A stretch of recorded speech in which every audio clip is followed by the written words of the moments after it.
AKSTU ജനകീയവും അറിവുത്സവത്തിന്റെ sub ജില്ലാ level ഈ വരുന്ന ഒക്ടോബർ 11-നാണ്. CH പ്രതിഭാ ക്വിസിന്റെ സബ് ജില്ലാ ലെവൽ അന്ന് തന്നെ. എന്നാൽ നിഷാൻ പങ്കെടുക്കുന്നത് മലർവാടി ലിറ്റിൽ സ്കോളറിന്റെ സ്റ്റേറ്റ് ലെവൽ മത്സരത്തിന്, അതും അന്ന് തന്നെ തൃശ്ശൂരിലാണ്.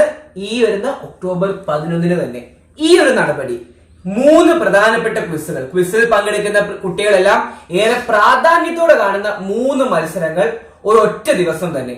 ഈ നടപടി ഇത് ശരിയല്ല, ഇത് തെറ്റാണ്, ഇങ്ങനെ വരാൻ പാടില്ല.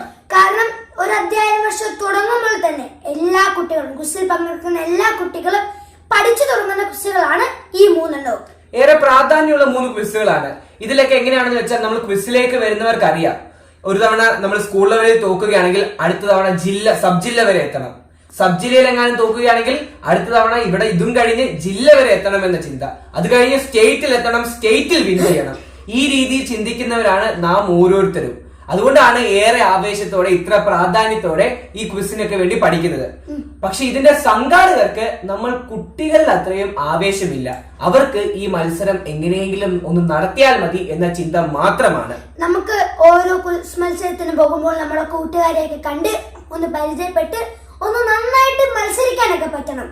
ഇവിടെയാണ് ഞങ്ങൾ മിഠായി പൊതി ഞങ്ങളുടെ പ്രതിഷേധം അറിയിക്കുന്നത്. എല്ലാ ക്വിസുകൾക്കും എല്ലാ കുട്ടികൾക്കും പങ്കെടുക്കാൻ സാധിക്കണം. ഞങ്ങളുടെ ശക്തമായ പ്രതിഷേധം ഇവിടെ അറിയിക്കുന്നു. നമ്മൾ എല്ലാവരും, എല്ലാ കൂട്ടുകാരും ഇതുപോലെ തന്നെ നിങ്ങളുടെ പ്രതിഷേധങ്ങൾ എല്ലാ പ്ലാറ്റ്ഫോമുകളും അറിയിക്കേണ്ടതാണ്. നിങ്ങൾക്ക് അറിയാവുന്ന ഫോറങ്ങളിലൂടെ എല്ലാം നിങ്ങളുടെ പ്രതിഷേധങ്ങൾ അറിയിക്കുക. ഈ മത്സരങ്ങളൊക്കെ നടത്തുന്നത് അധ്യാപക സംഘടനകളാണ്. ഓരോ മത്സരവും അവർ തമ്മിൽ ഒരു ഒത്തുധാരണ ഇല്ലാത്തതുകൊണ്ടാണ് ഇങ്ങനെ. അതെ, അവർ തമ്മിൽ ഒരു ധാരണയൊക്കെ ഉണ്ടെങ്കിൽ എപ്പോഴും വളരെ ഈസി ആയിട്ട് ഈ മത്സരങ്ങൾ നടത്താവുന്നതേ ഉള്ളൂ. ഇത്തവണ കാരണങ്ങൾ ചോദിച്ചപ്പോ പറയുന്നത് ഈ ക്വിസുകൾ നടക്കാൻ വേറൊരു ദിവസം ഇല്ല എന്നാണ്. 365 ദിവസമുള്ള ഈ വർഷത്തിൽ ക്വിസ് നടത്താൻ ഒരു ദിവസമില്ലെന്ന്. എന്തായാലും ഞങ്ങളുടെ ശക്തമായ പ്രതിഷേധം ഇവിടെ അറിയിച്ചു കഴിഞ്ഞു. ഇനി നിങ്ങൾ ബാക്കിയുള്ള എല്ലാ കൂട്ടുകാരും അവരുടെ പ്രതിഷേധങ്ങൾ അറിയിക്കണം. കാരണം വർഷമെങ്കിലും നമുക്ക് എല്ലാവർക്കും ഈ മത്സരങ്ങളിൽ പങ്കെടുക്കാനുള്ളതാണ്. എല്ലാ മത്സരങ്ങളിലും പങ്കെടുക്കേണ്ടതാണ്. അപ്പോൾ ഞങ്ങളുടെ പ്രതിഷേധം ഇവിടെ അറിയിക്കുന്നു.